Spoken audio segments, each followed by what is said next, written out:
everybody. Welcome to episode 90 of Games My Mom Found. I am Mike Albertin, and who's slipping into insanity with me tonight? Pargon, Tier, Pargon, Eritech, Pargon, Michael K. Hughes, Pargon. That was good. Professor of Eldritch Studies at Muscatonic University, Richard Sampson. Okay. Well, welcome back. It's been almost a year, right? Yes, it has been.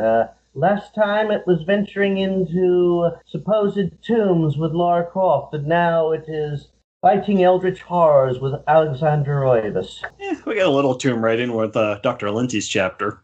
Dr. Jones? Yeah, exactly. Make sure you get it right there. That was completely Dr. Jones. Oh, 100%. That was a good chapter, though. Well, that was like the second chapter in the game, but we're getting ahead of ourselves here. Yeah. That's way farther than that one I'm thinking of. But, all right. Second one in the tomb. Yeah, second one in the...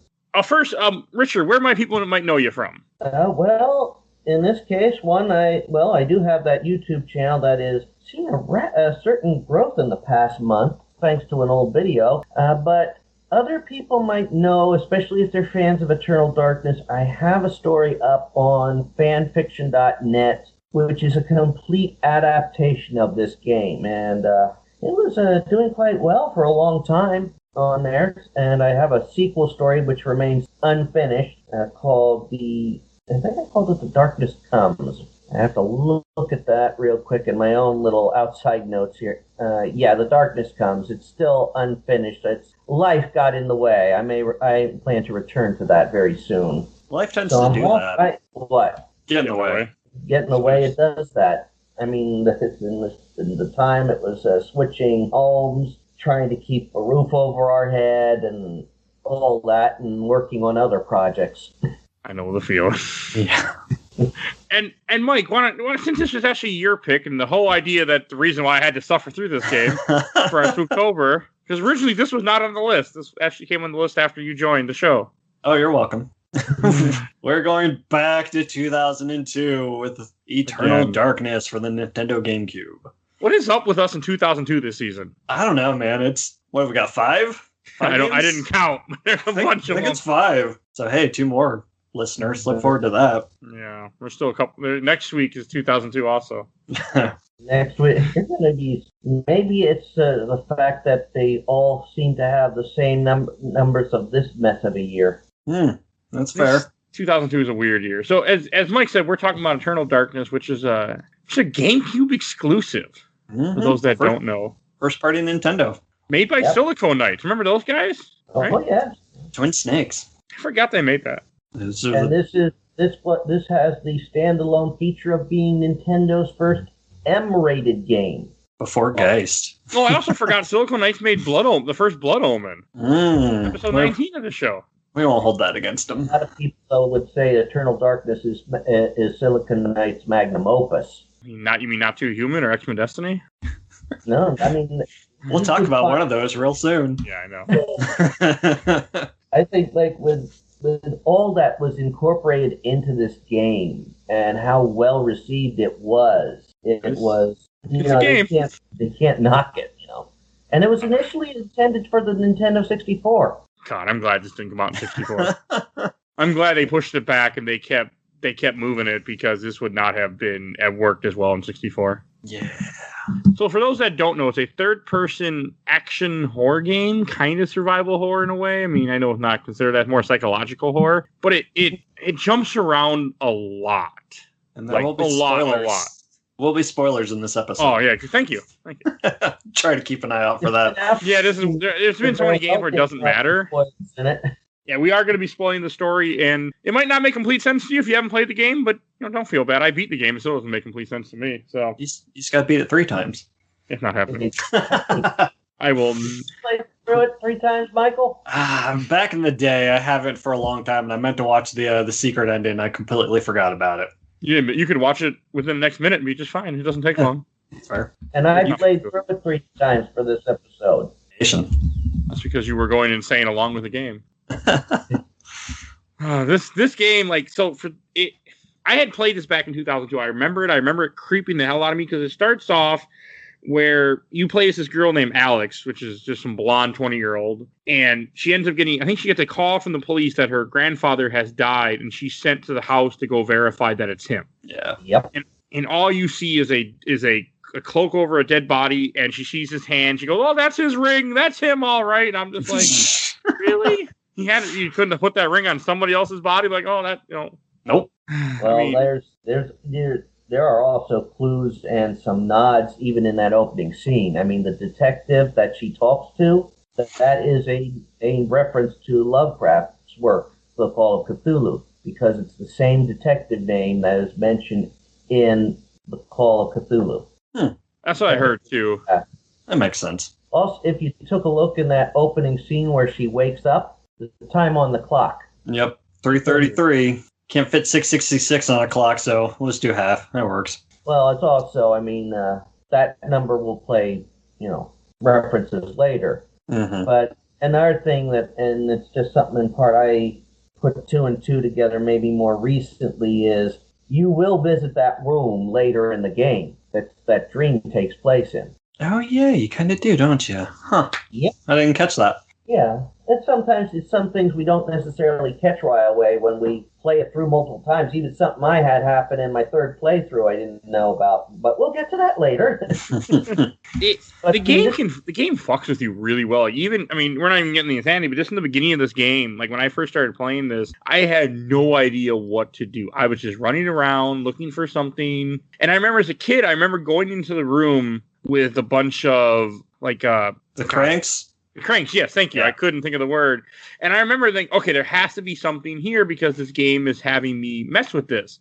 There's not. And I remember thinking that, and now that I know, as I played through this game and finished it, you don't mess with that room till way near the end of the game. It's one of the last ones. Game Informer did the same thing during their replay where they just went in there and spent entirely too long thinking that it was something they were supposed to do. It's like they should have just locked that door. Yeah, it really shouldn't be open. Yeah. Yeah, that could have been a wise thing to do. You get to really, while you're in after that section and you're getting introduced to how things work. That's a plus where the game worked. They did slight introductions as you progressed your way through the game. I think even in the first 7 chapters of the game, you get introduced to at least a new mechanic or a new enemy. Yeah, but that was finding the initial way where to go isn't very yes, you do have the cutscene where she sees the clock says 3:33, but I didn't notice it because I wasn't paying attention for it. I wasn't looking for it. It's me. And if you don't catch that, you will not progress through the game. You don't know what to do. Okay. And I thought that was interesting in a couple different ways. One, that this game throws you in with this game doesn't, as Mike had said to me off the air, this game does no hand-holding, it just drops you in, lets you have fun. And I want to be hand-held. I want to be caught. I want to say, you're a good gamer. You're a good gamer. Go this way. I want that. I want the big arrows. There's some, quote, hand-holding. They do make certain chapters very linear. Yeah. But you don't have to, venture off and explore. Yeah, but it still doesn't explain things, and you can get lost and die pretty easily, I would say. Yeah, and this game, though, I even have this in my notes. This game does a lot of in media res playing, because all these chapters that you're taking part in, which we will get to, literally are in the past. So they've already happened by the time you're playing as Alexandra. Mm-hmm. Yeah, you're just reliving what their adventures were that led to this book that you do find, the Tome of Darkness, right? Tome of Eternal Darkness. Eternal Darkness. It's been a week. I'm going to say it a lot. It's when she picks up that book that she finds hidden in her grandfather's study. That's what leads to her having all these things start happening to her. Oh, yeah.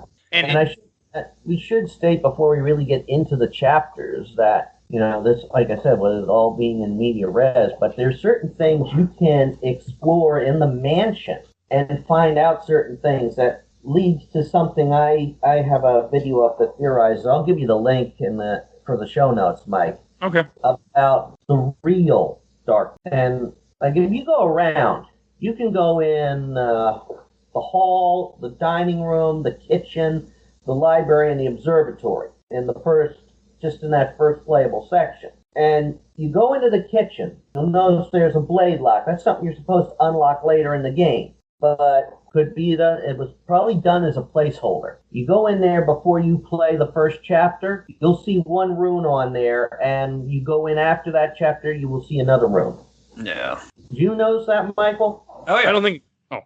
Yeah, because it changes depending on which artifact you pick as pious. Now, if they had locked off the kitchen, that could have, avoided some of the, unless they left that unlocked for that reason. Yeah, I feel like it's kind of like a Metroidvania style of things where it shows you something you can't really interact with, but it'll make sense later. This game confused a lot of me, though. Like, I do not.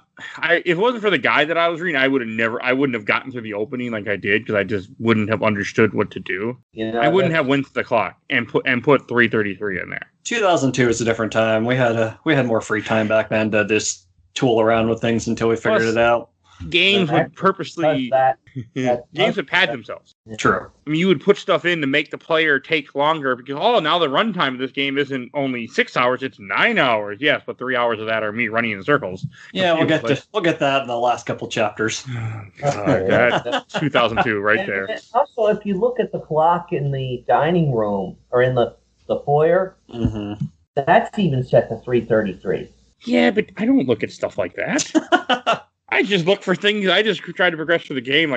It's just how I play. Like, I would have never. I also hate survival horror, even though I've done way too many on this show. So I don't look for little clues like that, where some people who I talk with probably would, or be more apparent to things like that. I don't look for stuff like that. It's just not how my brain is wired with gaming. I like big arrows. I mean, when you first take control of Alex, she is kind of faced right in front of that clock, like you're supposed to pick it out in front of you to go check it out. Oh, yeah. Yeah, she is. We should probably talk a little bit about Buffy. I mean, Alex. You are right. Who is not Buffy, despite looking exactly like her. Yeah, I could see that. You could say that they modeled her a little bit out of Buffy. She's voiced by Jennifer Hale. Yes. The lovely Jennifer Hale. One of her iconic voices that you can recognize. Oh, yeah. Long before Mass Effect, too, so this is one of the first ones. This and Naomi Hunter from Metal Gear Solid are the first two that I remember in video games, being able to pick her out. Oh, I got to be able to pick her out not only in games but in cartoons. I think they had a thing for casting her for redheads. Oh yeah, absolutely. So it was a joy seeing her voice a blonde. Yeah. And her last name, Roivis. Mike, did you catch the significance in that name? I did not. I forgot about all that too, and I didn't in my notes here, but I caught that long ago. Yeah, it's Spell just backwards, Mike. It's Savior. I didn't catch. I wasn't paying that much attention. That's all right. You've had a busy week. Yeah, even just with this game, it's just because I remember doing this. I remembered very little of this game because I never got that far back in the day when I played this. I knew I knew once I got the book what the first chapter was, because the first chapter dropped. Cause when this game gets interesting, and it fucks with you too in the way that you play, is you start off in Persia. In what year was it? Oh, it doesn't say. It doesn't say what year. Or it doesn't in my guide. It is set in 26 BC. Okay. And you play as a Roman soldier in Persia, and I thought that was kind of cool, where you have this guy the Centurion just looking for something that they were sent to look for, that they were sent by the Emperor. Yeah, and that was a nice thing they did, and I'm still a little confused on why they did it. They start the cinematic, they're talking in Latin, and then it's English. I think it's just to show that everyone's speaking their native language, but it's translated for our benefits. So people aren't just like, why are they all talking English? They didn't speak English back then. Yeah, that's true. That's something I admit, I never really thought of that. And I suppose, it could the magic of the tome could translate it for everyone. That's fair, too. Yeah. So, but, that's the first chapter, you get introduced to one of the mechanics of the game, the health system. It's a weird health system. Well, not really. You also, you only get introduced to, quote, the fodder zombies or the Mantarok zombies in that chapter, too. But they do it in that way because he's such a hardened soldier, nothing phases him. So the only thing you really had to worry about with him was his health. Yeah, that makes sense. We should probably talk about him, too. Taking off the head. He's kind of a major player in this game. Yeah. Pius Augustus, which you get kind of a hint at his true nature with his name, pious meaning like devoutly religious, and man, does he live up to that. I didn't get that. That's cool. Well, yeah, I didn't fully take that part into consideration, but he's having to play him makes him a very sympathetic, one of those sympathetic villain. Villains. It's like, what choice did he have? Not go down there? From a gameplay standpoint, he had no choice. He did what I told him to. And here's something. Did either of you notice the entrance to the Forbidden City? And there were a few points, I think, even in there. 5 points. Always 5 points for that entrance area. No, I didn't catch that. But I also wasn't paying attention like that. Pentagram. Yeah. Oh. But 4 ancients in the game. Yeah, I remember way back when the fan theory of there being a 5th ancient, and that's where all the yellow energy comes from. Well, it's not necessarily a fan theory. It was actually, they were intending to have a 5th ancient. Ew. Yeah, it just got cut or something when I was reading. Yeah. I mean, I do run with that in my story. Maybe we'll see it in the sequel, and then everyone cries. Have the sequel. There'll never be a sequel. Nah. But it's just like the way that when it drops you in with him and that the whole story with Pius, where, it's a short chapter and it's a very kind of, introductory chapter, but with him just walking around, and then you have that part where you get to I think it's 3 artifacts you have to choose from, which one that you have him go up to. And I had no idea what any of that stuff was. I'd be like, I like the color blue. I'm going to pick blue. So I picked blue. And I'm like, now we know which one he chose. Yeah, that didn't last long. Yeah. So then I pulled up the guide. I'm like, what does the guide say I should do? And the guide's like, don't pick blue. He said pick green, recommended green. I'm like, oh. And then I went and had to restart my save and do it all over again. Yeah, because it changes a couple of different things, like the order you get the other runes in, and then basically what the basic zombies are you're going to fight the most.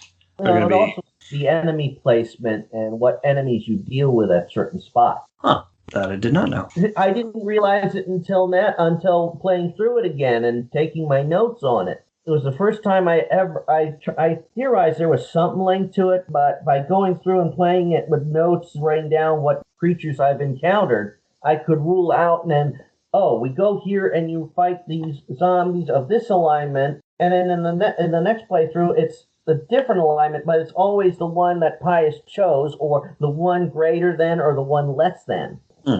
When it comes the whole thing with the god, I did think that was interesting how it does change up the enemies and how it does affect how the game plays. Because I was reading and watching things about this game, everything is so different depending on what god you choose in that very beginning difficulty setting quotation part. And I think I don't like that because I had to play the beginning chapter over again because I picked the wrong one, but still cool. Well, what it is it's basically it nerfs some things in your favor or against you. Every damage an enemy does has a base damage and then has a secondary effect linked to which alignment they are. And they also have their own unique traits, especially with the zombies.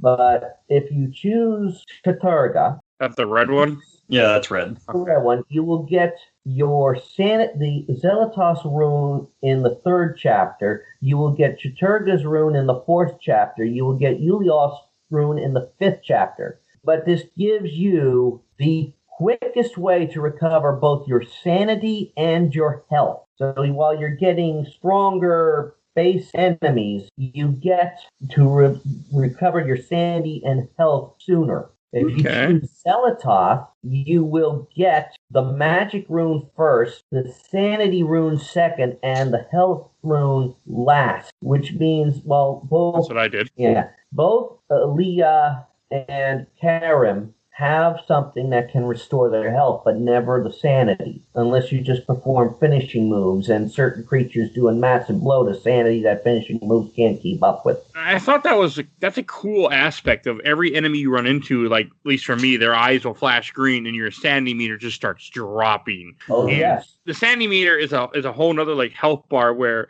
as it drops down, weird shit will start happening to the character that it's supposed to be them going insane. Oh, like yeah. example, when you're playing as Alex and you're running around the mansion, if you don't heal your sanity right when you finish a chapter like someone else did, the statue will start moving to follow you. Freaked the hell out of me the first time, and she'll keep hearing this all the time. Oh, trust me, that's just the knocking. I went to the door once. I'm like, oh, there's someone at the door. I went to the door in the game. Nope, nothing there. Okay, Did you see the blood coming down the walls? Yeah, I don't like that either. Did you have? I remember some of the times I played it. I got the bugs on the screen. I never got that. I did get the one where it said, "Thanks for finishing the game. Wait for the sequel to come out." I'm like, what? Yeah. I got that one. Yeah, that's a fun one. That's a standard one that pops in there. Yeah. That one freaked me out a little bit because my version of this game, I was a little worried. I'm like, oh god, did I get the wrong version? Oh no. Yeah, that's part of the thing, and that's I think was one of the challenges I had when I wrote my adaptation. Is how do you incorporate that? Oh, I found a way. I also incorporated we can get to that a little bit later, but also I also got to say that playing this game when you're sleep deprived, like I was playing it and I've been moving this whole week or in the past week, and I couldn't sleep and I'm so stressed out. And then playing this game on the side, I mean, I felt like going insane myself. I was just like, it's just not a good game to play in that type of a stressful situation. Not recommended. I would like to know how you reacted if you got any of the sanity effects that your screen went blank. I never got those. Never got. I knew about them. I also never got the memory card one where it says it's deleting your file. I never got any of those. The memory card one can only be I think it's only one that goes with Alex. Yeah, it's only when you actually save within the game, which knowing your play style you did not do. I saved in the game. Did you?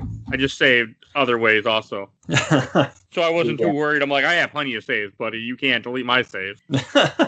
It doesn't actually delete them. Well, they put that one in there, and they said, we're going to get a lot of calls about this one. More than likely. No, the sanity effects are cool, though. And one thing that I do want to say, like we were talking about Pius, I like how once Pius becomes like the villain throughout the entire game as you're jumping through these different timelines that I wish were in order, and you keep seeing Pius show up, always being the guy that's in charge of something that's happening. Yeah, and he's doing whatever he can to bring over the ancient that the artifact you took represents. Which I think is cool. The idea that these three ancients are in a different dimension, but there's the one ancient that's here, which is Mantarox, which is what you see in the second chapter with Elia. Yeah. I remember this chapter a little bit when I played it the first time, which takes place in 1150 AD. This isn't...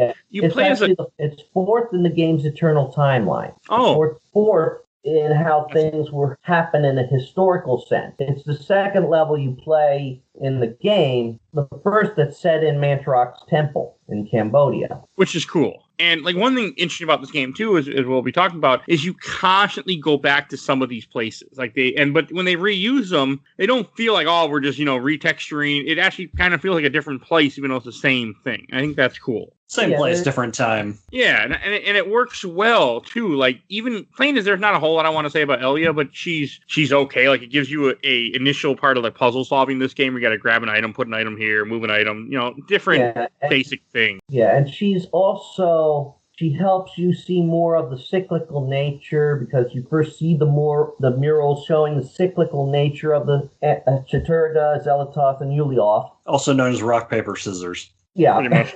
I mean, you also have Mantarox, which I mentioned, which is like this god that's on Earth, but he's imprisoned in there or something. Yeah, there's something interesting about that I like to point out. Something that will play an important part later when you think about it. When Pius binds Mantarox, he's using Mantarox's rune to do it. Oh, that's interesting.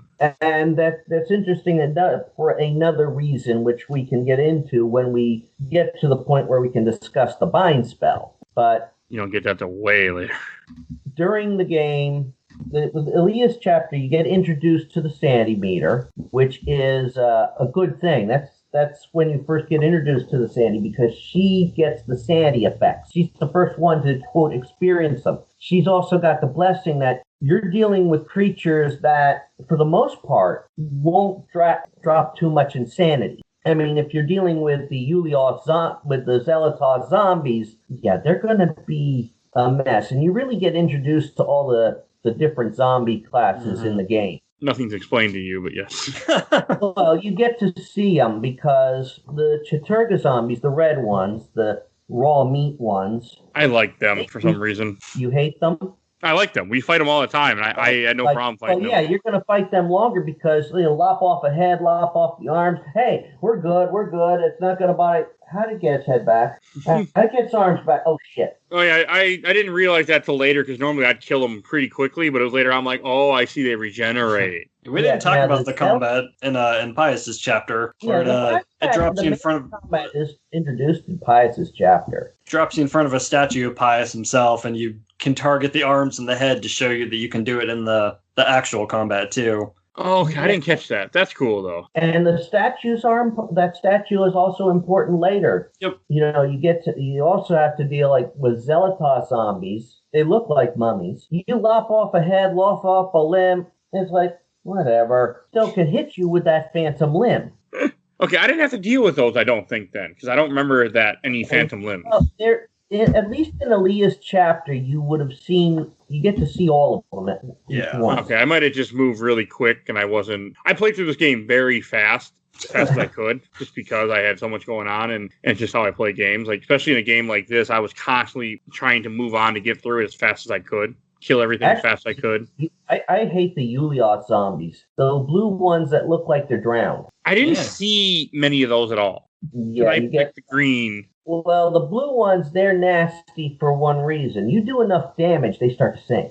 Yeah, unless you take off their head. And when they start to sing, any other nearby Yuliot zombies will start to sing too.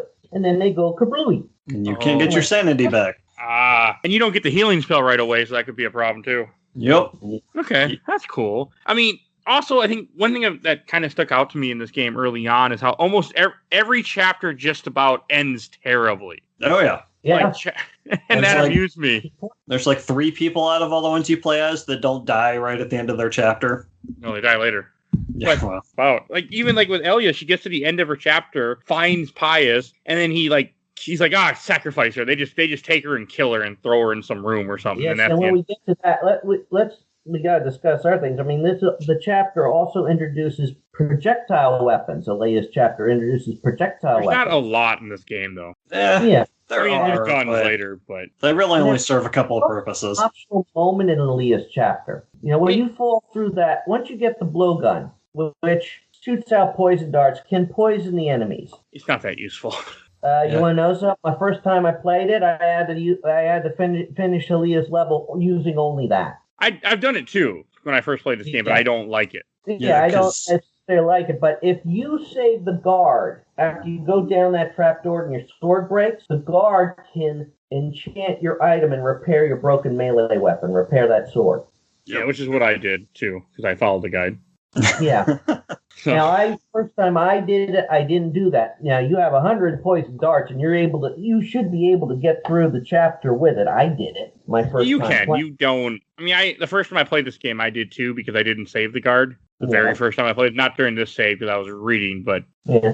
So I know what you're talking about. You will also, the murals you see in Alea's chapter, literally show you what happened in that very chapter. At that very moment, Aaliyah gets sealed into that temple, which was kind of cool. I don't care for Aaliyah. Her big thing was that she wants adventure, and man, did she find it briefly. Yeah, in a terrible way. And just before she died, when she finally first sees Mantarok, you see 2 of the guards sort of get nabbed. That whole thing was weird to me. Yeah, that looked like purple worms. Remember those. But, yeah, she eventually, when she gets to that final room, that she has to double back to open it up and get in there. This is after she's been given the heart of Mantarok. Which doesn't mean anything in this game for a very long time. Given is a very generous term. I just think it was forced into her. Yeah, no, I completely agree. Did you take note? I know, Michael, you probably took notice of it. When the guards approach with Pius, did you hear the hiss? I don't think so. There's a hiss. It's one that becomes familiar as you play the game more. But yeah, the guards are not in control of their bodies. That makes sense. That's cool. Yeah, so I mean, it's something you really catch on. You hear it again more towards the end of Anthony's chapter when you finally see what caused that. Speaking of Anthony, I do kind of want to jump into his chapter. That one, I remember playing it when I was younger. I gotta say, after especially playing through it the second time, he is a fucking idiot. So Anthony's chapter takes place in 814 AD. He's like in, you're like in France or somewhere in that area. Amiens, France. And he gets this message. Okay, deliver this message to your liege, but don't open it. First thing he does, less than a minute after the guy walks away, he opens it and curses himself. Yep. I suspected something wasn't right. Yeah, but I think he just looked nosy to me. He's just like, oh, I'm going to see what they had to say. Didn't go so well for him. He likes to open things though, because immediately as he gets in that church, you run up and just throw open that coffin and find that mutilated body. Oh, that causes problems too. I don't like his chapter. Because as he gets cursed, like the whole chapter, he starts moving slower and slower and slower, and he just gets. Yeah.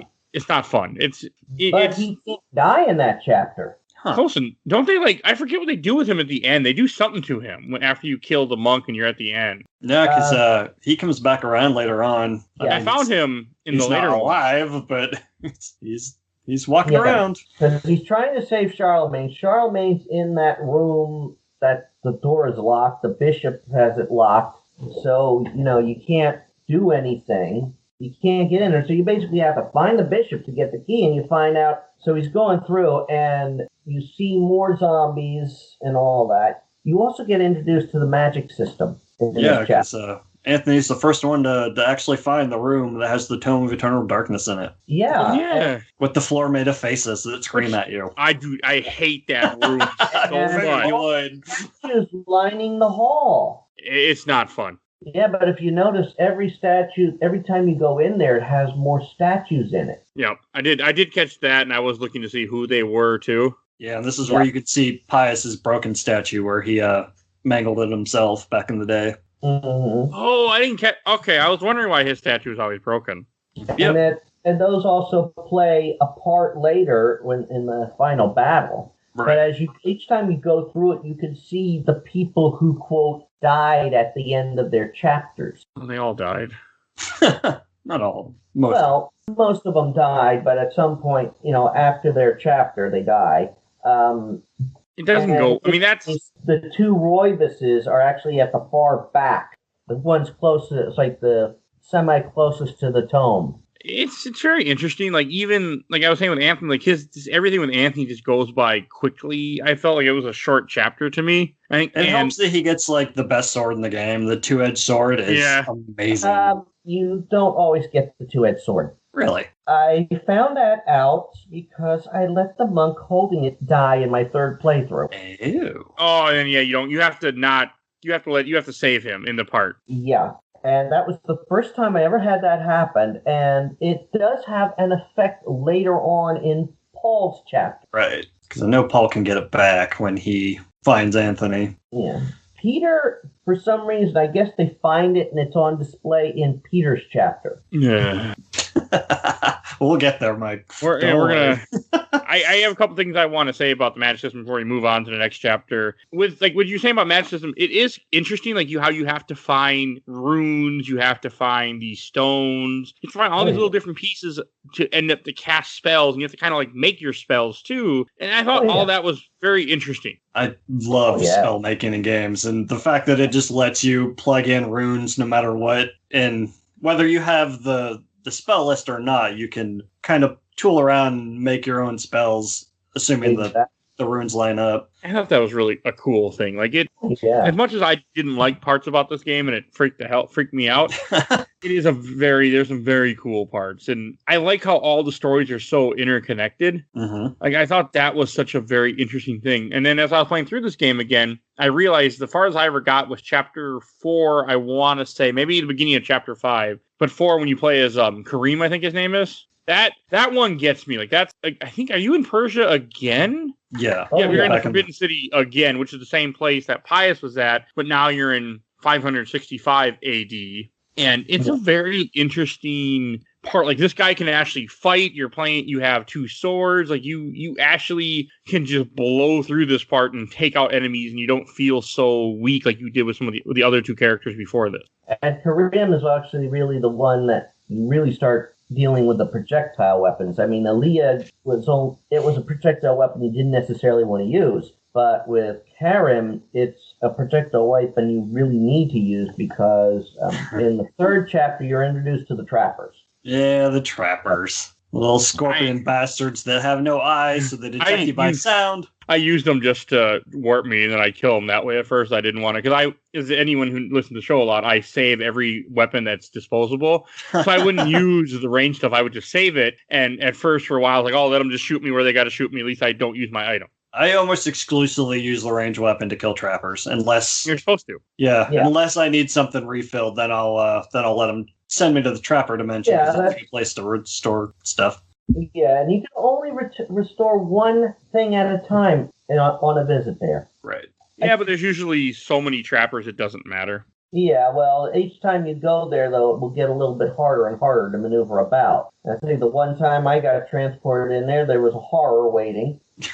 Yeah, that can be annoying. I remember the first time I saw one, I was scared of it, but then I realized, like, oh, it's on the teleporter. I just teleport over and kill it. Yeah. So you're forced into the trapper dimension a couple times later on in the game because you send different objects there, and I would assume anytime you use the summon trapper spell, anything that you send there probably is going to show up there the next time you end up in that dimension. Yeah. Oh, is that really why some of those blocks in that body were there? Yep. Yeah. That's exactly why. That I didn't. I was wondering why there's just this random. Like, why is this body here later on all the time? Body in the forgot that. Oh yeah.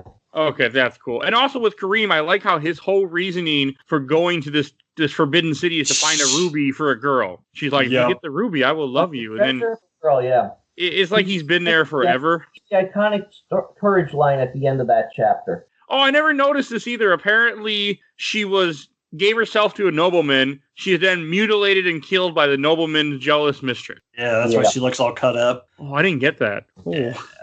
I like that when he finally gets there, because he's been gone for all these years looking for this thing, and she's dead. Like, I like that. Like, she's dead. She's like, well, take this artifact and we can be together forever. Oh, yeah, and you have to get certain things, but it's the 2nd chapter we actually see that a torch can be a good weapon. I only used it to run around and see things. 2 of the zombie types, the Mantarok zombie and the Zelatos zombie, they're very prone to fire. One strike, they're dead. I never They'll burn to death. But you only have to burn the environment one time in Anthony's chapter, and that's all they decided to use that for. The tapestry, yeah. Yeah. You can use it on those Mantarok zombies. They run around in that chapter too. Yeah, they could have done more puzzle-y stuff with it, though. It's kind of a disappointment. And if he is playing by Zelatos path, he's going to run into those more. It's like, whack, bye, whack, bye, whack, bye. Okay, stab, stab, stab. We're good. Got our sanity back. And this is the first chapter that has one of the effigies in it. And I don't know if the color changes depending on what artifact you have, but I got the ruby effigy here. I did too. Okay, so it's just the same. Effigies, but it helps towards the end of the game. Right. It's just secret collectible, more or less, that'll get you something good at the end. Mm-hmm. It just gets you the sword in the end, I found out. Yeah, the enchanted gladius. And an enchanted one that acts as a projectile as well. Oh, it does? Yep. I didn't know that. It was interesting. Like, I went for it because the game told me to, but I like how you can miss it completely if you just don't go up a ladder or something. Yeah. And then when I got to chapter 5, where I thought chapter 5 was interesting, really, because it jumps you go back to the manor, but this time you're in the manor not as Alec, but you're in the manor as one of her ancestors, Dr. Mac. Dr. Maximilian Roivas. He was not my favorite at all. Because one, he runs slower. Not as slow as some people. So yeah, real quick, I want to touch on that each character has different kind of hidden stat, whether they be stamina or health or sanity, which I guess those are a little less hidden because their bars are different size. But yeah, the heavier set characters definitely run slower and they can't run as long. So yeah, it's kind of rough in a horror game. Yeah, and Maximilian can also get you autopsies of all the creatures. Which is kind of cool. Yeah. It doesn't do anything, does it? I mean, it's in one of the menus. You can go in and read his findings on him. Oh, so you mean it doesn't do anything? Okay. Yeah, exactly right. Thank you for clarifying for me. I did it once or twice, and I said, and then I just stopped caring. I mean, I do like his chapter. Like I don't like playing as him, but like you run around the mansion, things are normal at first, then all of a sudden the servants start going after you, and it gets interesting. Yeah, and it got me like you only have 2 pistols because it's 1760, so you have muzzle loading, flintlock, one fire pistols, and so you kind of have to like shoot and run, and then reload. You didn't grab saber? I grabbed the saber too, but I used the gun on the horse. Oh yeah, definitely. I use the saber for everything else. I think I usually just use melee weapons on the horse because I'm so used to it. I did most of the time. I mean, I like melee weapons better. I mean, horrors, you get rid of the 3 head, eyes, whatever they have, depending on which one alignment you got. They fall quick. They'll fall, especially if you use an enchanted weapon or. You do an enchant that Ramdao. Ooh, that was such a beautiful weapon in Karam's chapter. The thing I do want to say about Max's chapter that really hit me, and this is the first chapter, first in the mansion, but also as you're exploring the mansion, you finally get access to the basement, which is locked as Alex, and you get access to this bottom area, which is like this huge like city that is it transporting you to the city then, I'm assuming? Yeah, City of Benga. Okay, and I thought that I love the way if you go down there, you fight some things, you kill a guard, and he's like, I'm going to have to go get help. And then he leaves, he goes up the stairs, and the next thing you see is a little scene that shows him locked up in a sanatorium going, I'm not wrong! May the rats eat your eyes! Oh, yeah. It's one of my favorite lines in this game. You don't find out why for a while what really happened. Oh, man. Boy, do you. Actually, though, when you see, if depending on how early and how much exploring you do on the second floor, you get an idea. Yeah.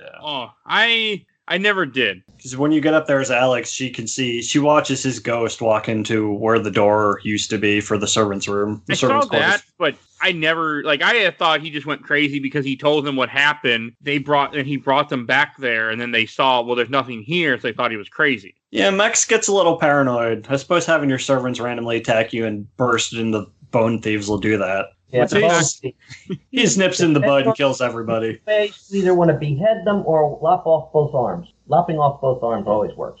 And the fact, and I think that's cool when you find out that way later in the game what happened. But also, fun fact, the guy who did the voice actor for this character we're talking about, Max, also was the actor who played Jack Porkins during the Death Star attack in Star Wars Episode 4. Oh, jeez. All right, here's another fun little fact. The name of the chapter, The Lurking Horror. That was also an Infocom game back in the day, text adventure, based off Lovecraftian work. Sweet. Yeah. It is cool to be back in the chapter or in the mansion, because in between each chapter, like we said, you play as Alex. You're kind of exploring, or each chapter gets you a little further throughout the mansion. So it's cool to see it kind of in its heyday with actually being lived in at the time. Yeah. I like that. I liked how, and because in the guide it kept telling me, "Hey, make sure you pay attention. Make sure you know what you're doing." And I'm just like, "What?" Because you're going to be in the mansion later, and it's going to make sure you know where rooms are. I'm like, and then I was a little nervous. I'm like, "This is really simple. Like, I did not need to be prepared. Didn't need any of this."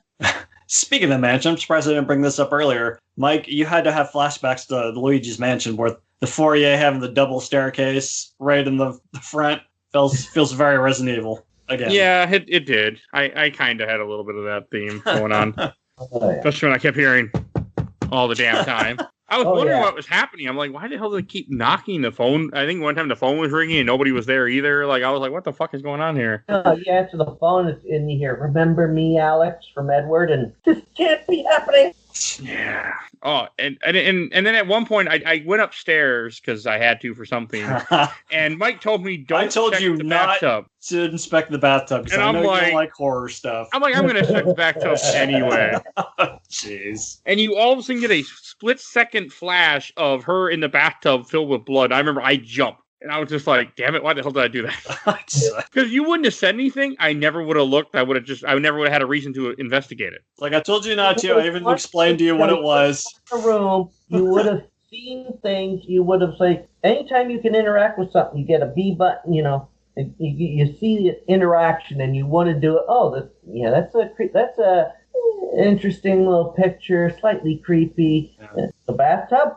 Ah! Yeah, it's bad. It got me. And I was just like, why did I do that? It doesn't matter how high your sanity is, it'll still get you. It's creepy. But I thought that was a cool touch, though, like that the game has this, and you also kind of seen Alex. Because what we hadn't mentioned yet is the way each chapter is after you finish the chapter playing a different character, you go back to Alex, and she'll be in the mansion, and you have to use the ability you kind of gained or something to find the different pages that are hidden throughout the mansion of this book. Yeah. And each page you read then takes you to another character that you play as. And the one that we got to next is Dr. Jones. Yeah, because in Maximilian's chapter, you can matter where you are. You're back in the secret room at the end of the when the chapter ends. That's because that's the only room that's safe. That's why I teleport you there. Because later on there will be enemies in the mansion, and they wanted you to have a safe room to save. There must be a typewriter in there somewhere,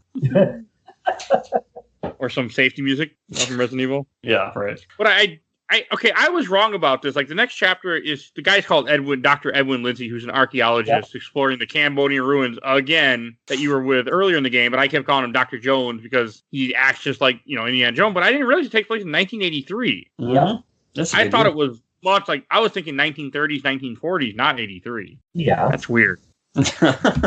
It's a good chapter, though. Like, this is a character that actually is like, he has good health, because I don't remember if we said this yet, but every character has different health, different magic meters, different insanity meters. I mentioned it briefly. Okay.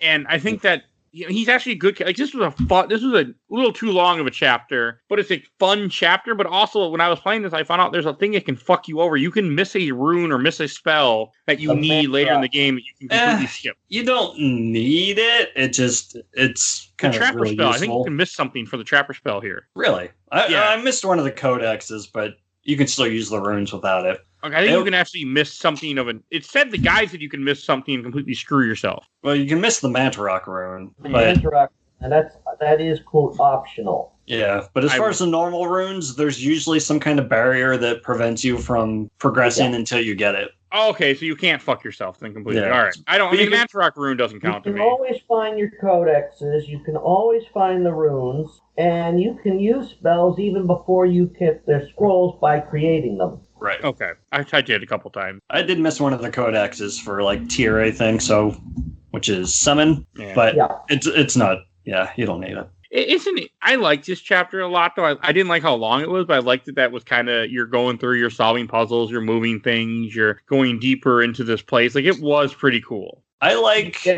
You get to introduce to the gatekeepers. Oh, yeah, the guys with the big tails and the wings. They're annoying. Oh, yeah, they suck. Oh, yeah, the only way you can really hurt them is to hit their heads when their, quote, wings are open. Right. And I like that... The Dr. Lindsay is an archaeologist, so you're using his little archaeology brush to brush away sand to solve puzzles. I don't know why, but it was kind of fun for me. It's weird. To solve puzzles, to find cobwebs, to find hidden objects. Right.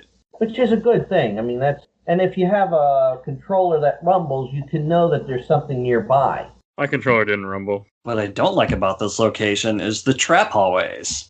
Oh, they have little pressure pads. Ugh, just the worst. You can disable the traps on the second hallway for a time. Right. Yeah, which, I mean, there are switches in these different corner rooms, which are kind of useful, but I kept forgetting to hit them, so I would just run through an entire room with traps going the whole time. So that wasn't a good thing, but it's what I did. Well, you get I think by now you have the shield spell, and that's a godsend, because it just negates damage. The shield spell made the game much easier, much more playable for me. Absolutely. I couldn't have done it without it. But once you get the Mantarok room, you can really start having some fun. Right. I didn't use it that much. Because normally the reveal invisible spell will reveal invisible things, but if you use the Mantarok rune, it turns your character invisible, so you can just run past enemies. So that's what they kept talking about. And my guy, they kept saying, turn invisible, use it. I'm like, what the fuck is this invisible spell? And I never did it. No wonder he had a hard time later. The hardest time I had later was with Peter, but we'll get there soon. We're almost there. I don't think it's too much. I do want to say, like with Dr. Jones, like the whole thing with him is he gets the heart of Mantarok. Mm-hmm. He finds Ella's body at the end, or Elia, and he survives. She's seen better days. She didn't survive, but he survived. Like, he actually goes back, and he goes back to the same mansion that you're living in, and that confused me because I was thinking this was before her grandfather took over the mansion. But like he's just there for some reason in the mansion. It's the gathering of light, as they keep calling it. Yeah, and if you pay attention to the opening cinematic, he's narrating it. Oh. And the Roivas family gets linked to all this. At the beginning of Maximilian's chapter, he states that he was surprised to find the mention of his ancestor in the book, Dr. Maximilian Roivas. So he knows about everything basically by the time Alex comes to his care because her parents passed away. Well, I know he knew because he goes through his own shit too. Mm-hmm. But I was just confused why Edwin Lindsay, because I was thinking this was like an earlier year. Because again, when I think archaeologist and I think of Dr. Jones, I'm thinking of 1930s, 1920s, not 1980s. Yeah. Not enough Nazis in this chapter. Yeah. This game had no Nazis, actually. They stayed away from World War II. Yeah. We'll get to World War I now. That's Peter's. Yeah. What is Chapter 7? Chapter 7 is hearsay. I can't even remember what the hell it was all. This is Paul's chapter. Yeah. Where you're back in the church. Yeah, Paul was okay. Yeah, this wasn't a really important chapter, I felt. You get the 5-point spell DLE that lets you get more powerful spells, and you're also introduced to Paragon. And you'll hear that a lot. Oh, yeah. Yeah, that annoyed me. Kept hearing the way they talk. Paragon. Yeah, he basically dies terribly. Yeah, he does die terribly. You get introduced to the Black Guardian, the Greater Guardian. That was we'll get there soon. And also in Paul's chapter where you run into Anthony again for the first time, and you can kill him to take a sword. Yeah, if you got the sword in his chapter, which apparently you can miss, but which I did. Yeah, it was nice to get that again because that mace is kind of shit. The whole thing was weird. Like he's in this church. And it's what year is it? 1485 AD, and these monks are like apparently being like witch hunter monks, essentially. I think is kind of a way to put it. It was the Inquisition. Mm-hmm. Okay. And he ends up finding a dead body in the hallway or within the pews, and they think he's the one that did it. They throw him in jail. Every time someone comes to this church, there's a dead body. Yeah. Well, if you take a note, the monk leading the Inquisition is Augustine. And you later find out, if you listen to the voice, that's Pius. Mm-hmm. Oh. Speaking of voices, Paul's voiced by Colonel Campbell from Metal Gear. That's kind of funny. And Anthony was Liquid Snake, which is why he's such a ham, because Cam Clark is always a big ham. Okay. I mean, Silicon Knight did make Twin Snakes like a couple years after this, so that makes sense. They used a lot of the voice actors again. Okay. But, you're basically now going through trying to clear your name, but also suspecting some things aren't necessarily right. I mean, the Inquisition was such a negative thing. No one suspects it, so. It's a weird chapter. I mean, it's one of my least favorite chapters. Like, you just kind of run around the church, and it doesn't have any really cool moments. Like, finding the Guardian, which is like this giant gargoyle-looking thing in the basement that just, like, Pius captures you and just sacrifices you to the Guardian, and then that's the end of your chapter. Killing Anthony, I think, is the highlight of the chapter. Yeah, it was cool seeing him again, though.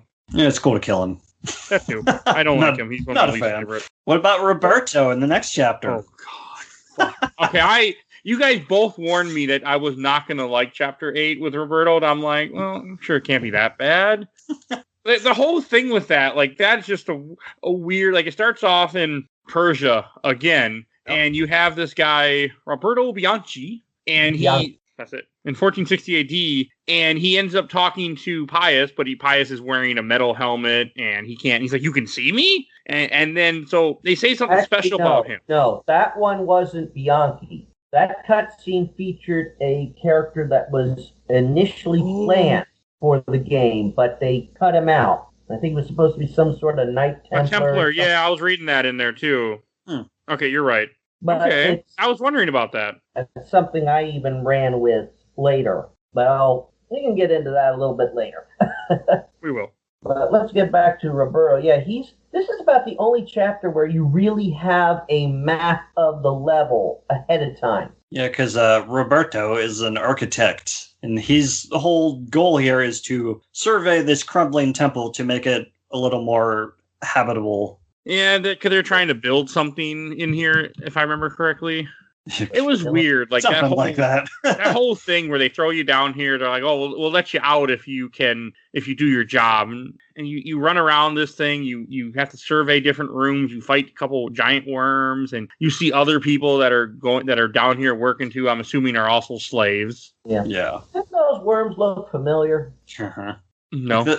The surveying is a neat idea, but the fact that the level's so winding and Roberto is easily the slowest character, and then they make you run all the way back. way back.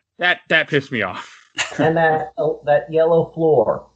This is the first instance of it. Yep. Okay, I fucking hate that. I don't like anything about this chapter. This is probably one of the it was my least favorite chapter until the next chapter. But yeah, I was not a fan of Roberto. And then the whole thing, he goes in there, he surveys everything, he finds Kareem's ghost, gets the other artifact, and then he goes back, they let him out, and they throw him into a tower. Yeah, the Tower of Bodies. Pillar of stone and flesh. What the hell was that? Can someone explain that to me? Because I didn't understand that when you see him standing in this big hole in the ground, and they just throw him in there, and then you see him like plastered later on the wall. Well, look at it as like an offering to the ancient. Offering to the ancient. Okay, it confused me, and I was like, "What the hell is this?" Their power coming into our world. Huh. All right, it was a weird. It's not my favorite chapter. The next chapter with Peter Jacob, I got really excited for because I like stuff that takes place during World War I because you don't get a lot of fiction during that time. You just don't. It's just one little, and I get interested. I get excited, and I'm like, okay, it starts off in the church again that you were in with Anthony and the monk guy, Paul, and you have bodies everywhere because it became a hospital, and you're running around like it was cool. Like I liked this. You have to, but the thing that in his chapter I thought was fun. You get a decent amount of ammo, you get guns, you're fighting monsters. Like it's kind of fun. And I'm like, okay. And then I'm talking to Mike, and Mike's like, well, have fun with that boss. I'm like, I got plenty of ammo. I'll be just fine. He's like, yeah, that's not gonna do anything. That's not gonna work. I'm like, what?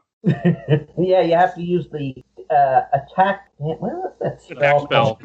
Yeah. Magical attack. That's it. It's terrible. 3, 5, and 3. It is the worst part of this decently good game at this boss fight, especially if you don't know what to do. Because you as you go through Peter's chapter, there's not a whole lot to say. You get some things, you fight enemies, but finally you get to the Guardian that you saw earlier that killed Paul in this church and has this rune in him, and you have to fight this Guardian. And the thing about the Guardian, he has 3 phases, as you know, this 2002 video games. Well, that's still a thing. Let's yeah, but it's worse 2002. Because you had the Zelotov one. Okay. I had the green one, yes. Yeah. Now I started off with Chaturga, and I ended with the Yuliov one. Which one did you have, Michael? I had Yuliov. So we managed to cover all 3 of them. Exactly. This is something that because it's a different approach. When even all the creatures have some differences, like the Zelotov bone thieves, they don't have a head, so you can't quote decapitate them. You just have to de-arm them, unarm them, whatever you want to say. But each one has sort of different attacks. I mean, Yuliov's one, that 3-legged horror monstrosity that shoots those magical bolts that can drain your magic ability. Yeah. Not nice. Zelotov had those spears that could zap you, I think, in the first round. But Chaturga's, that thing has that tongue that just goes the length all and catches you, and you have to struggle to break free. Yep. Not fun. I gotta pull up pictures of the other 2 because I don't remember what they look like. All right, Chaturga is basically a lobster. That's interesting. Oh, geez. Zelotov is creepy. It's like a weird 4-armed, I don't even know, really thin. Like spindly creature.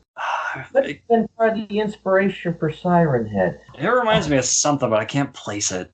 Damn. And then, Ulyaoth, this is weird 3-legged thing holding its own ball.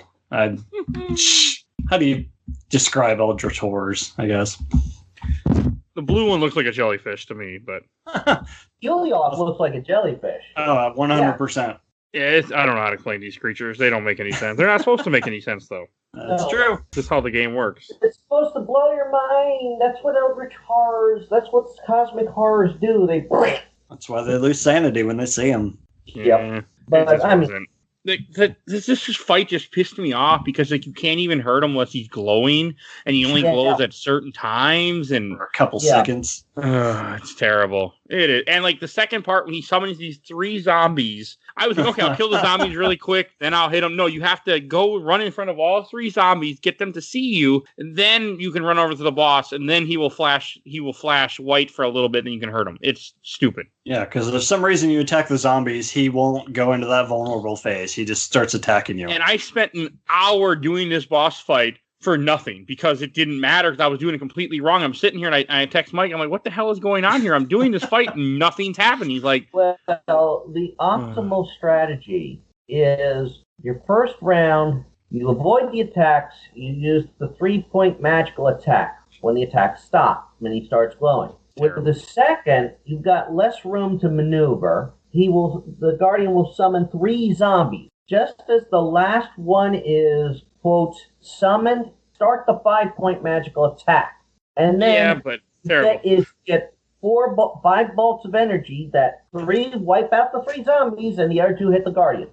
The third form is actually the easiest one because he just, at least mine, he kept trying to step on me and then eventually got tired and I could hit him with the spell. It's way easier. If Chaturga is constantly slamming, Chaturga's Guardian slams his claws down trying to squash you.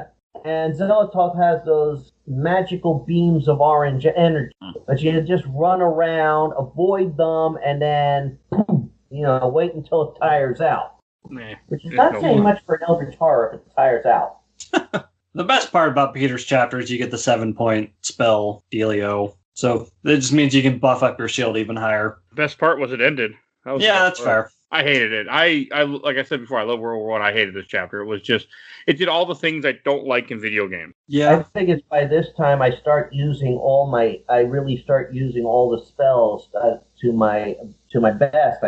Even though you don't get the spell scroll until Edward's chapter, I'm using Magic Pool with Mantra because it refills both sanity and health. And I suppose it helps recover magic, too. This was the first playthrough that I really abused that Magic Pool spell. It's super helpful. I didn't use it once. That's why you had such a hard time. I have the shield spell already set up for a quick spell. And I usually have a recovery spell in case I need it set up to that. And I have the Reveal Invisible under Mantrock set up to 1. Because it's so much easier to sneak about when you don't have a decent weapon and there's bone thieves running about if you're invisible. Yeah, that's what sucks about Peter's chapters. He doesn't start off with any weapons. He has a flashbang because he's a photographer for paper. Yeah, he's an idiot. That can apparently fun for a moment. Yeah. I didn't like him at all. No, I was not a fan. For some reason, the Lucky Penny puzzle is like the thing that stuck with me long after I played this the first time. I don't know why. I don't know why either. Well, it's just one of those things. You have to. It shows a mark of when the designers also grew up to know this fact, because it was a common fix for old fuse boxes. If you don't have a fuse and you need to replace a fuse, you use a penny. Okay. It's an old fix, and I think younger players will not necessarily understand that. I'm one of them. Because I did not know that either. If you lived in a house that had a circuit breaker or a fuse box, you learn these things. My house does have a circuit breaker, but it doesn't have any fuses I can shove things into. Yeah. Because it was built in the 80s, so. Maybe that's why it stuck with me, because my younger brother and I were playing this, and I remember we just kind of tooled around until we figured it out, and then told our parents about it, and they're like, oh yeah, that was pretty common back in the day. Maybe that's why it ingrained itself in my brain. Graded itself. That makes sense. It's a show of and also a sign of what gamers. Because myself, like I said, I first played this when I was in my 20s. So I grew up hearing stuff and watching stuff that was made in the 60s, 70s, 80s, and the older shows tend to fall back on those old processes. So you get ingrained, and if you have like my grandmother on my father's side lived through the Depression. Oh, so you. So I get more familiar with some of those old time things because you get grown up with it, and it sort of passes on to the more reasonable generations. I mean, I'm going to be honest here, just brief history in my own. Both my parents are quote baby boomers because they were they were born in that generation. But my father grew up with parents that lived through the Depression, so he got some of that installed into him. It never went away either for people that like grew up in that time. Like they never let it go. No, they never do. It's just like it's part of why so many of them ended up as hoarders. Yeah. But can only look forward 30, 40 years from now when we're all talking about COVID-19. Oh, it's going to affect some people forever. Like it is. Oh, yeah, some people absolutely. are never going to get over what happened. Oh, yeah. Unfortunately. But my mother, she was from a divorced family and lived had lived for a time in the project. So you get, a generational thing. You get it installed for common sense, and they hammered some of that into me too. Right. So I can. It's why I guess when I play games, I get a little bit more experience, and I'm a little bit different from the younger players because I can think of the old school and moon logic type thing that some people wouldn't think of today. I mean, in a time when you have circuit breakers and everything, nobody thinks of a fuse box. Yeah, it's not something that I would have thought of at all. I wasn't born in that time. Yeah. Luckily, you had the guide to tell you what to do. Yeah. Well, I mean, again, I wouldn't play this game without a guide, but I think we should move on to the next chapter.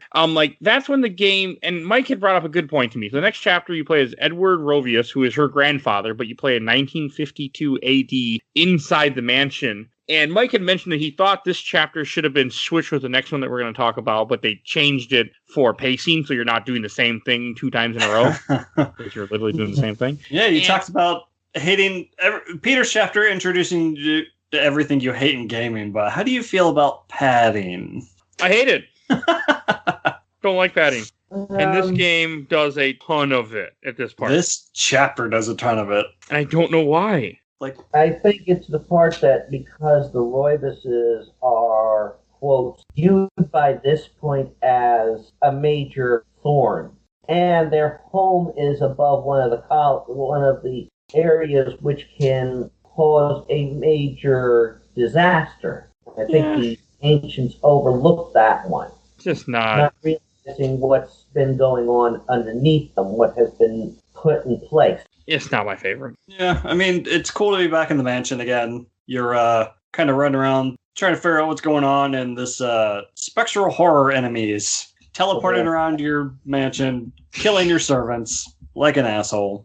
Yeah, there's a lot of that. Drinking their blood. Why does that sound familiar, Mike? I do like how you can save them. Like you have to kind of wait out. You can save them, and then by doing that, you'll activate different things that happen. I thought that was kind of cool. Yeah. And you get an elephant gun. I never used the elephant gun at all because I saved it. For what reason? I don't know, but I saved it. I actually didn't get that this time because the servant died before I got to him. Oh. My first time playing through it, something happened that the vampire ended up attacking a guy on the steps, so I couldn't get the elephant gun on the first playthrough. Second playthrough and third, I got the elephant gun, no problem. I love the elephant gun because it's just so fun because it actually shows genuine reaction to anyone not prepared for the force of an elephant gun. You fire that elephant gun, that's Roibus, and he's flat on his ass a few times. And yeah, it is pretty funny because he's just a psychologist. He's not built to be handling the kickback of the monster gun like that. Oh, he's not. He wasn't bad to play as. His chapter was fun. It's just that when they make you go down, I like how you go down to the basement and he figures out there's this portal and you're in that Forbidden City again that Max was in so many chapters ago, and it's just it's interesting. It's just a little too long. They make you do this part where you go in a room, you press a button, you press another button. Oh, you got to teleport in this room. Okay, run through these 2 rooms. Go press the next button. All right, do that 9 times. I'm like, what? Yeah, so you're down in the big city and you're activating these towers that are this big mechanical summoning thing. It's basically like the spells you do, but it's 9 points, which is higher than you can cast on your own. It's weird. Yeah, your job in that chapter is to cast the spell. Right. Which one is he? He's trying to what's the word? Dispel magic? Is that what he's trying to cast in this one? Yep. Dispel magic and wipe out all the creatures that are down there. Which he does. Doesn't go so well for him years later, but he does it. No, but an interesting little note is when you get... Now, this is difficult depending on the order you do the towers. I did them as the guide said. I just went left or right. That clockwise. Too. That's what the guide told me to do also. Like that once before, too. I did them left to right, and what you end up doing, what I did left to right. Left to right is actually, that one makes sense. The one time I think I did it the opposite direction.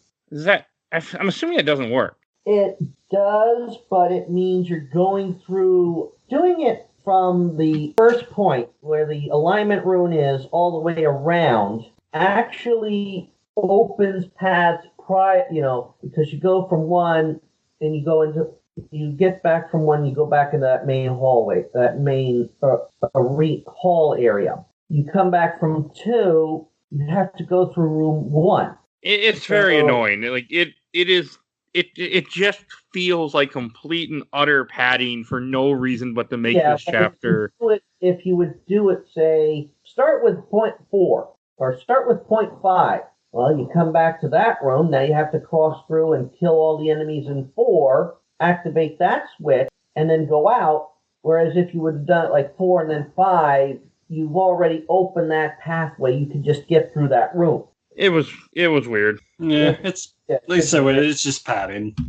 Yeah, and that's my problem with it. Like I really like the next chapter. I also like how the grandfather, he finishes it. He's sitting at home. He's like, I did it. And then it isn't. And then the end of his chapter shows 50 years later, they come back and kill him. Yeah, killed by one of the monsters. It's actually basically 2 weeks before you start playing as the game.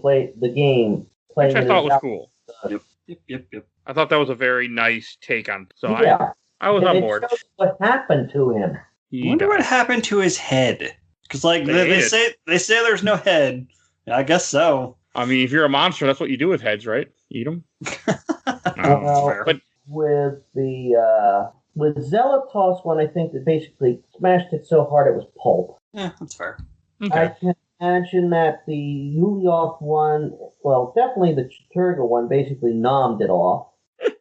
That's one way to put it. I mean, it was still cool. Yeah. And it had me. But I think I do want to... I do want to go on to the second to last chapter. This one really grabbed me. We play as Michael Edwards. You play as a firefighter who ends up... He's taking care of a fire on an oil rig or something, if I remember correctly. He was it was an oil setup during the Persian Gulf War. Oh, okay. 1991. Which the best way to basically put them out is to blow them up. Oh, and apparently they changed this chapter after the September 11 terrorist attack. Oh. So that he was supposed to be a Gulf War soldier instead of merely a firefighter during the Gulf War. Yeah, there was a lot of that around this time. Cause the Spider-Man game that came out too, they had to take out the towers and whatnot. Yeah, I really like this chapter. Like, you get an M16 pretty quickly or an assault rifle, and it is such a fun chapter. Like, this was probably one of my favorite. Like, you just run through here, you just take out guys left and right. You're not really scared of much. The puzzles isn't too much. It isn't too much running around. You're in the damn temple again that you've been in the Forbidden City multiple times now, but I was okay with that. Like, it was quick, and I did like how you get to the end, you plant a bomb because he's like, I gotta blow this shit up. He blows the thing up, then you have a timer to run out of there, and I thought that was really cool too. Oh, yeah. The Metroid escape. Yeah, that's what I was thinking. But it was also like, I find it funny that he first sees Roberto's spirit, gets the artifact from Roberto's spirit, gets the 2 effigies if you collected them, and gets told to take them to the Gathering of Light, and I love how you want me to take this to a host in Rhode Island? How the hell did he deduce that as a mansion in Rhode Island? And then does Roberto know it has to go to a city under a mansion in Rhode Island? It's a weird chapter. Seems like when they touch like the important artifacts like that, it kind of gives them a flash of the house. So I think they can actually see that in their head. Or something like that. You get that extra added knowledge from being dead. I guess. It's still interesting. I like it how it kind of ties the game together a little bit more, where he gets the other artifact that you're missing, and he ends up mailing the artifact, or you find out later, he mails it, but I thought that was interesting. Yeah, but I'm wondering, when exactly did that meeting between Edward and Michael happen? It's supposed to be 2000, possibly 2000 AD, it says. Mm-hmm. So, because I mean, throughout this game, you do end up with all the other artifacts, like the ones that whoever you're not fighting, you do get those as the game progresses. Like you get the one from here, and you get another one somewhere else, but I can't remember where. The lesser artifact is the one that's left in the Forbidden City, and the greater artifact is the one that's taken to Amiens to be guarded by the Guardian. Yes, you get the second one from Peter. Right. Okay. Yeah. Now, and then we should start to wrap up this game because we're getting there. I want to talk about a couple of items in Michael's chapter real quick. Go ahead. You get the Silent Hill flashlight, which is so Silent Hill it hurts. And you get one of my favorite melee weapons in all of gaming. I love fire axes in games for some reason. They're so much fun. It made me immediately want to go play New Vegas. And then this is also where you get the payoff for the effigies, where you get the enchanted Gladius. Yes. Oh, because he ships that to Alex in the very end. Yeah, because if you check the description, it says it can only be wielded by like the Warrior of Light or whatever, which is Alex. That's cool. Okay, I didn't catch that. I didn't. Yeah, that's a fun weapon to have in that final battle. I love having that in the final battle. I don't think I've ever done that final battle without it. But if you screw up putting the effigies in the proper places, you summon a horror that you have to fight. That's what I saw. I just assumed it was the same rock, paper, scissors, that the colors have been shoved down your throat the whole game. Yeah, but if you don't realize it at first, you make a mistake, and I did that once. I have to fight a horror. Yeah, that's what saving this for. And loading. But you're back as Alex in the end. This game was very tricky. You can't save the game unless all the enemies are wiped out in the room. Yeah, which is normal. They don't want you to save and put yourself in a bad situation. Oh, Max Payne, where you might not be able to reload your game or something because you just keep dying. But you also can end up putting yourself in the really bad situation of making some good progress and then dying and have to restart it all. Welcome to 2002. Happened a few times while I was doing it this time around too. So 2002 for you. Yep. That's all I got. Just 2002 sucks. But yeah, we keep playing them on this damn show. I mean, I should mention this because it also happened in Edward's chapter. Like the array point, when he comes out of that room and he pulls that switch, that big worm attacks. Remember that in Edward's chapter? Those worms show up in the Persia, especially from that pit. They show up in Enga from that pit in that one room that you have to slowly walk around when you play it as Alex. And they show up in Mantarok Temple. They're the things that grab those guards that he's feeding off of them. Right. Okay, that's interesting. Which should denote how big Mantarok is. It's fucking huge. It's a big fat show blob. Up in Persia from Angkor Wat, and to show up in a city under a mansion in Rhode Island, he is huge. So I do like how after you finish all these chapters, the game finally locks you back into where you're just playing as Alex. And I like this part. Like I like it when Alex like, okay, I know what I have to do. And like it's been about 2 chapters now where you've had enemies running around the mansion with her because there's a part where you have to you dispel something. In the room that you actually had. Where the servants were killed. That room. And then you have to open the safe. I thought that was cool. Like I did like it. Like it, because I mean, Alex's chapter I thought was actually really good. Besides the electrified floor for no reason, but to piss me off, it was a really good chapter. Like it, you go into the base in the mansion, and the only problem is you essentially do the same thing you did with her grandfather, but now the floor is electrified, and it just felt unnecessary. The floor is electrified, and you have to cast summon. Yeah, you're doing the summon spell instead of the dispel magic spell. But other than that, it's a fun chapter. I liked everything. I like playing as Alex. She's a good character to play as. And I do like how the game wraps up with a final boss fight, which is much better than the Guardian fight that you did earlier in the game. It barely qualifies as a boss fight. Hey, it's a boss fight, damn it. I don't want to hear that. I liked it. It was good. You finally fight Pius. Yes. And I thought that was well necessary. It was a good little fight. You hit him, and as you're fighting him, you end up playing as a ghost of the people who died throughout the game that have gotten the Tome of Dark. It's like it was like I have it set. Basically, it's a bit of a 4-phase battle, I think, because your first phase is striking Pius enough to be able to attack the artifact. You have to hit him you have to hit the artifact. And you got to do this 3 times. It wasn't bad. It wasn't as bad as the Guardian fight. It was, he didn't really have a lot of iframe. You could just hit him. It wasn't like he go invincible forever. It was nice. It was a nice. Yeah, and then the first phase of the ghost attacks, after you hit the artifact, you've got to now hit it as the ghost. And I like that. I was completely on board with that. But you got to be aware, because if Pius strikes the ghost, you now have to revert back to Alex. She's got to strike him, strike the artifact again, and then the ghost must strike the artifact. It was still cool, and I liked all this. I like how you finally have this final confrontation as Alex against Pius, and the whole thing is you're trying to summon the other ancient being to fight the one that you're fighting. And I thought was so cool is right after you finish, you beat Pius, and you get a little cutscene of like a hellscape world, and she's like, "What did I do? I just changed the demon that's going to kill us all." She doesn't say that, but that's kind of what they did.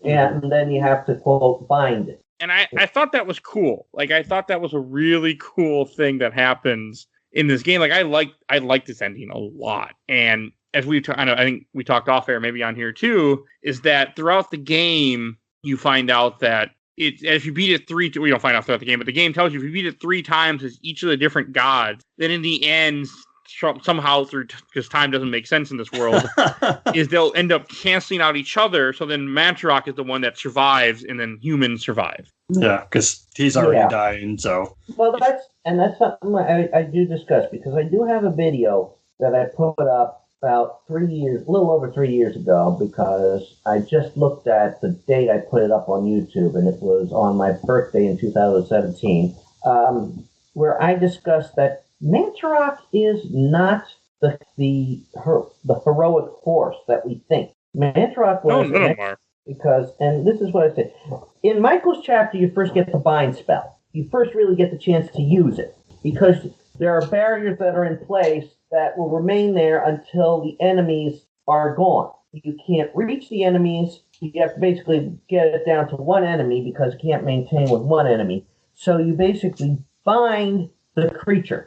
You can't bind the creature with its own alignment. Which is kind of cool, I guess. Pius bound Mantarok with Mantarok's alignment. Hey, you can't expect this game to be that, that true to itself. And it's revealed in the secret ending that each time you succeeded in your ending, defeating that ancient and destroying it, Mantarok rewound time. Okay. So go through it, then pick one of the other ancients, and then beat that one and rewind time, and only one choice left, and hence all 3 ancients are destroyed. They're also all bound. But cool, if he has this power, how is a 9-point Mantarok bind spell killing him? Who knows?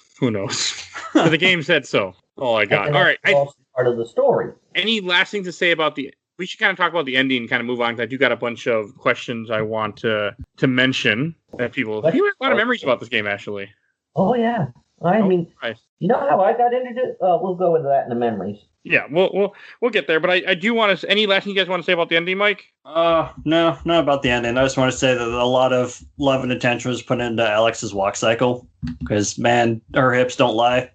It's more of that Buffy inspiration, I'm sure. Yeah, I admit I enjoyed watching her walk. I kept thinking of I just can hear Shakira now in my head, thanks to you. That statue on the second floor has good taste. He knows what he likes. Moving on. Why? Okay. So, but the ending was fine. Like, it's a cool game. I think we kind of covered up most of what we need to cover from that. It shows that the events changed her, too. Well, of course. This would change you. Yeah. So, I think we should, any last thing to say before we go on to questions, comments, or memories? Well, we should say how beautiful the soundtrack is, too. Yeah, soundtrack.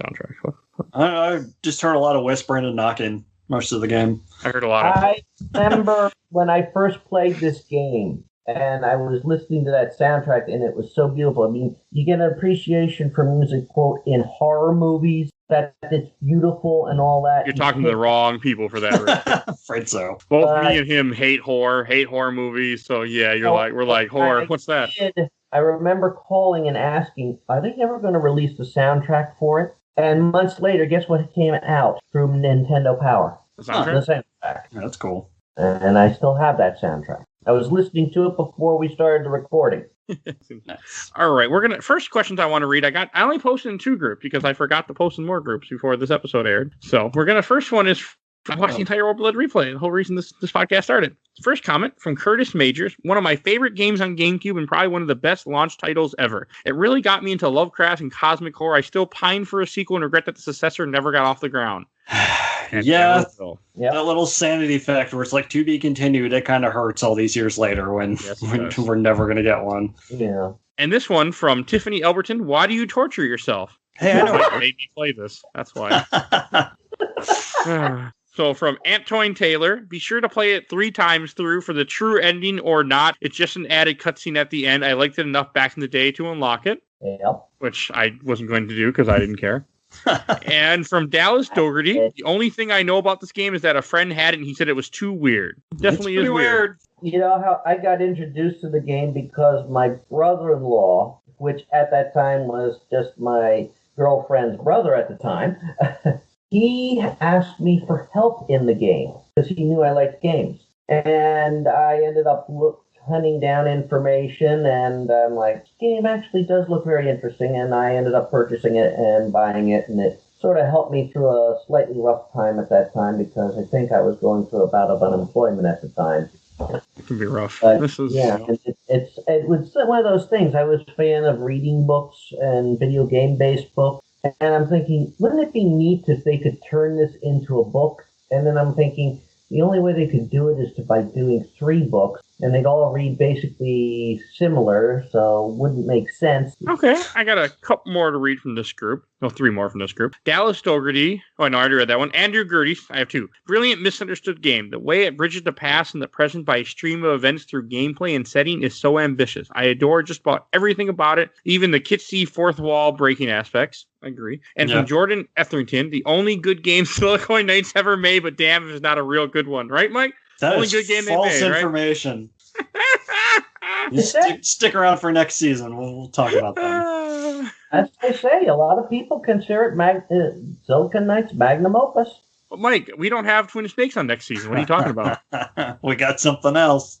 Twin Snakes will be on the show eventually because I even though we did cover Metal Gear Solid a while ago, we're going to cover Twin Snakes too. I think at some point now. Oh yeah, it's good because I want to. Might as well. So yeah, and different casts, so it'll be a different opinion on the first Metal Gear. So I figured why not. Yeah.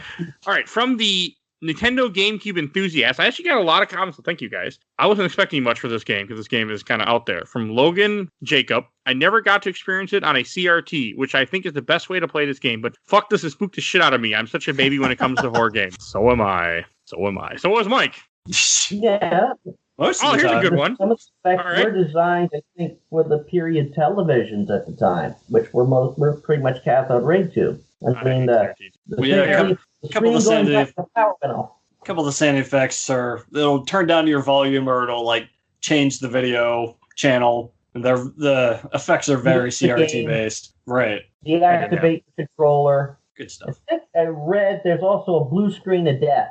Yeah, that sounds familiar. All right, one more I want to read. This is a good one. From Evaldus Vatonis. Played it 4 years ago, but I wasn't impressed. As I remember, it was a gimmicky game that aged very poorly, especially Augustus section was clumsy and boring to play for me. As much as I want GameCube to have the best exclusives, I wouldn't recommend it. Didn't get much satisfaction after beating the game, and I wish the game would end faster while playing it. Resident Evil 2 or Code Veronica are so much better games of the genre, was super hyped but disappointed in the end.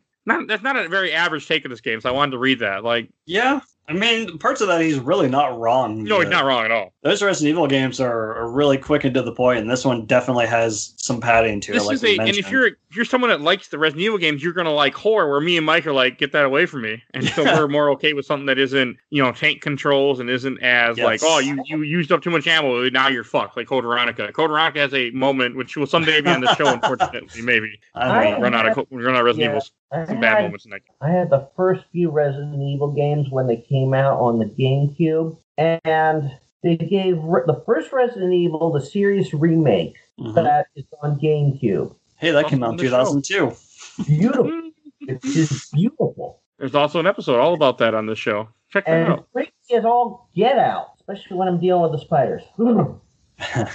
Resident Evil 0 used the same as the Resident Evil remake. When they ported 2, 3, and Veronica to the GameCube, they didn't update it. They just kept the original stuff, which is why I think the remake of 2 and 3 that came out in the recent years did so well. All right, I have a couple more to read. From Braden Schrod, such a cool atmosphere. Love the magic aspect of the game with power circles and runes. Just remember, your color is your difficulty. Uh-huh. The game does not tell you that. Nope. And from Darren Paul, if you're a fan of Edgar Allan Poe or H.P. Lovecraft, this is the perfect game. The gimmicks are intentional. The story is great. It's got the perfect creepy atmosphere, and very few games back then allowed you to select what limb to damage. It's way better than playing it on a CRT, or way better playing it on a CRT, which I will never find out. I'm just going to read a couple more. Real quick, that is something we didn't mention, that the game actually opens with an Edgar Allan Poe quote from, I think it's from it does. Right? So Alan Wake had Stephen King, and this one's got Poe. And this, I have to read this just because this guy it takes after my own heart. From Mike Lane, I host a podcast about GameCube. GameCube was cool. And we talked about this gem a couple weeks back. Sanity controls are definitely something that are really cool and unique. It's something that really only could have been in place back when controllers would actually constantly disconnect. You know what, sir? I appreciate the hustle because I do it too. So I had to give you a shout out. I don't know who you are. I've not listened to your show, but you know what? You deserved it. You gotta change the controller port so Psycho Mantis can't read your mind. Yeah, that's coming. From Sam James, it's a dope game, but one of the bosses midway through the game is hard. You are 100% right, sir. Maybe you want to quit this game, but I couldn't. I could not. It was so satisfying to defeat that Guardian, wasn't it? Nope. Not at all. I spent an hour trying to do that fight when it literally should have taken me 7 minutes. I just didn't know what I was doing. That's not good gameplay. That's just stupidity. Now, beating a boss in Dark Souls while you're learning their pattern and you just have to execute right, now that's satisfying. Fighting a boss that you just don't know the stupid trick, I didn't run all 3 zombies, that's just stupid. Not satisfying. All right. This one from Jim. Last one we're going to read, then we're going to go to Shelf or Box from Jim Stiegler. This needs to be ported to Switch, or even an HD remake. I played it my freshman year of college in 2004, my roommate's GameCube. He wasn't into horror games, but purchased it anyway. He couldn't play it for more than a few minutes before getting scared, so I played and he watched. I beat it for him and loved every second. This will never be ported to Switch. Should be. Hell, this game hasn't been re-released once since it came out back in 2002, and there is no way to get it other than buy a GameCube copy, which I'm pretty sure at the time of this recording is not that cheap. Yeah. Well, I mean, I'm sure people would love to have a direct port from a 2002 game for $60 on the Switch. Oh, hey, you know what would be cheaper than $80 right now? Somebody's selling for $80 on eBay. So $90 used, apparently, on eBay. So there's a sealed one on eBay for $250. Jeez. I'm glad I still have mine. I actually don't know if I might have a copy of this game. I have no idea. I do have a funny story I forgot to mention, but you just reminded me, so I'll mention it right before we go to Shelf or Box. When my son was, when my girlfriend at the time was pregnant with my son, I remember going to a game store and I didn't have this for my collection. I wanted to buy it. And I remember at the time I was being real careful with money because she was pregnant and I would send her money to help her out because she didn't live with me and she wasn't working. And I remember calling her and be like, if I'm going to buy it, spend however much the game was at the time, I should check with her first. This is 2006, and she never responded to my text or answer my phone, so I don't think I bought this game because I couldn't check with her first, even though I shouldn't have because I was the one making the money. But I always remember that's always stood out with me about this game, and I don't know if I ever bought it or not. I have no idea. Bummer. I mean, I'm not going to buy it for $80. I can tell you that much. Ain't that good to me. If they re-released it, I'd pick it up for $10 or $20. Not $10. 60. This is Nintendo, dude. I know they released it. I just won't pick it up for 60. That's all. They can release it all they want. I don't pick up anything for 60. A lot of fans would love to see it get a remake done or an HD. We won't get anything because Nintendo published it. And Silicon Knight doesn't exist, so it's not happening. It's worth mentioning that Nintendo keeps re-upping the trademark on the sanity effects, though, even if they don't do anything with them. It's probably not that expensive, too. Yeah, well, that's fair. Well, it was such a game-changing mechanic. I mean, other games now, if they want to do something like that, they have to invent their own system. Well, what I do have to say is, as the famous words of SNES Drunk, the one YouTuber I watch quite a lot when I can, play it any way you can. Yep. That's all I'm going to say. And okay, I think we should go to Shelf or Box. And Richard, since you're our guest, why don't you go first? Is there any doubt where I would put this? In the box. As I told you in the beginning, I've written a story basically adapting the game into prose. and finding very unique ways to combine the three timelines and deal with the quote sanity effects in the story. So, and is it any question? It's on the shelf. It's under the spotlight. It's under the must play sign at least 3 times in your lifetime, once a year. That's a big endorsement. Well, and it's something that was never on my radar until my brother-in-law introduced it to me.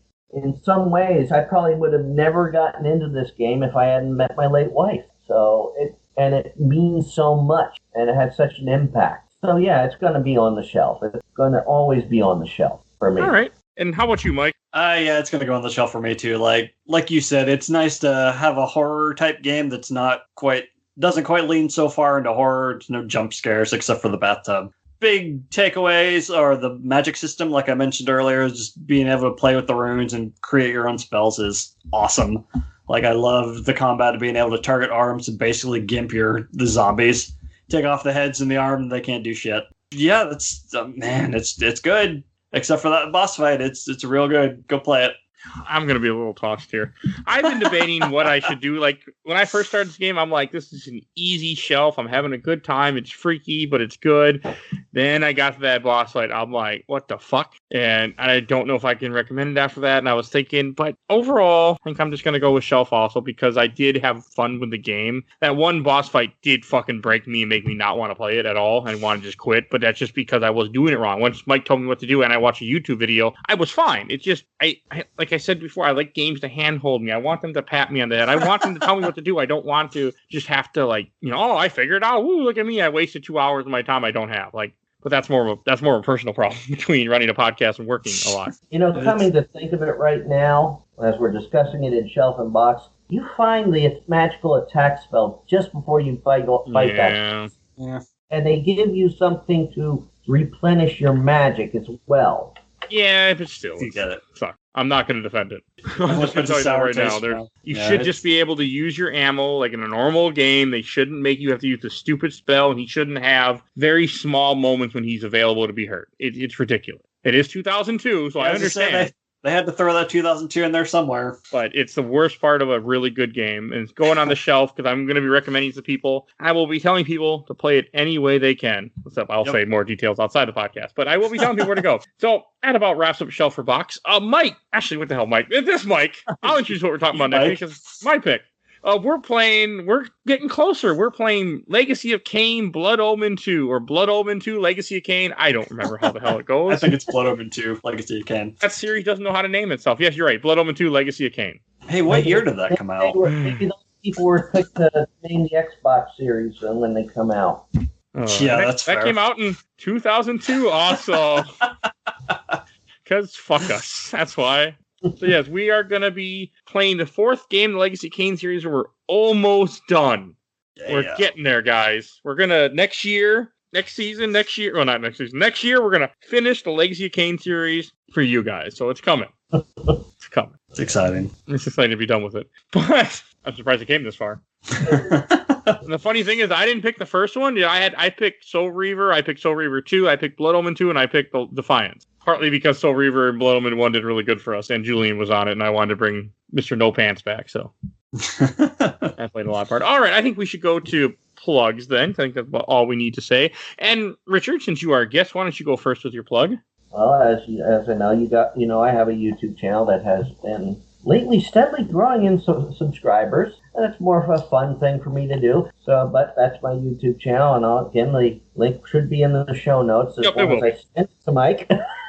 I also have been writing stories for a long time, and as I said, Eternal Darkness was one of my better projects that got a lot of love when I was working on it. So I'll have the stories there for you as well. I do recommend reading it. I mean, I've gotten a good praise using some of the things that they discussed using in the game as part of the story aspects and handling some of the things I had mentioned here in play for story-wise. And I had a lot of people I've had some likes and all that. I even had people choose what happens in one chapter, which that worked well. All right. But I guess I have a lot more stories up there, and you can find them through clicking on my name when you check out the Eternal Darkness story. If you enjoyed the game, you will enjoy the story. All right, now I want to give a shout out to our awesome intro and outro, courtesy of Bubby, aka Mike Stoney from his EP Bite the Bullet, a song that the cool kids want. And we just interviewed him not too long ago, so definitely check out that episode. And if you enjoyed this episode, we have tons of others for you to listen to. We got video games, we got movies, we got comics, we got lots of stuff. I don't know what else. We have other horror stuff. I don't have anything else to really compare with this one. It's not part of a series exactly. But if you like 2002, check out Bounty Hunter. That's like 2002. And Ratchet & Clank is 2002. It's fucking 2002. Yeah, so we're knee deep in Spooktober, so. Yes, we are. We're 3 episodes in now at this point, as you're listening to this. So we're getting there.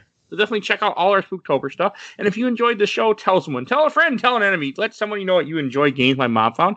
It's a great way to support the show, is letting more people listen, so I can do more of the show eventually. All right, and I think that about wraps up everything that I need to say. Oh, yeah, please follow us on Facebook, Instagram, Twitter, where I'm constantly posting new images of what's happening with the show. And when the new episodes come up, so definitely follow us on that. And I think that's everything I need to say.